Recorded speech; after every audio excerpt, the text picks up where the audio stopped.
बिस्मिल्लाहिर्रहमानिर्रहीम।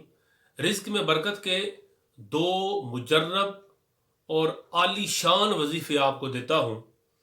पहला वजीफ़ा तफसीर कुर्तुबी के अंदर, तफसीर कबीर के अंदर मौजूद है कि साहल बिन साद रावी हैं।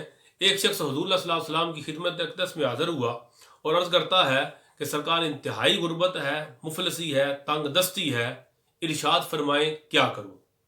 मेरे आका अलैहिस्सलातु वस्सलाम ने फरमाया, तीन काम करो।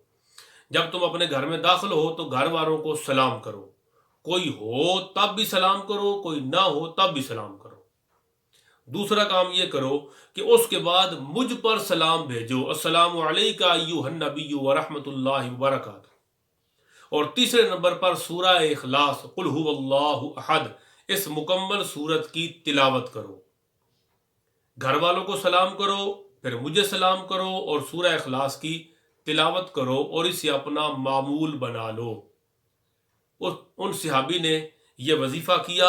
अल्लाह तबारक व तआला ने चंद दिन के अंदर अंदर उनकी तंगदस्ती, मुफलसी और गुर्बत को दूर फरमा कर उन्हें खुशहाली अता फरमा दी।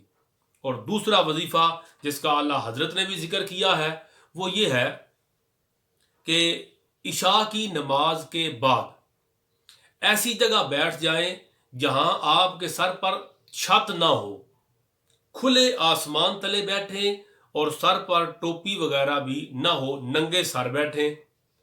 मुसल्ले पे बैठ जाएं वुजू करके, नंगे सर, खुले आसमान तले, और 11 मरतबा दुरूद शरीफ पढ़ें, अव्वल आखिर 11 मरतबा, और दरमियान में 500 मरतबा पढ़ें या मुसब्बिबल असबाब, या मुसब्बिबल असबाब, या मुसब्बिबल असबाब।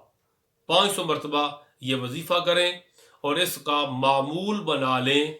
इंशाअल्लाह ताला चंद दिनों के अंदर ही अल्लाह रब्बुल इज़्ज़त करम की बरखा बरसाएगा और जिस अमल के लिए, जिस मुसीबत परेशानी के लिए भी वजीफ़ा किया जाएगा, अल्लाह तबारक व तआला उस मुसीबत से नजात अता फरमाएगा।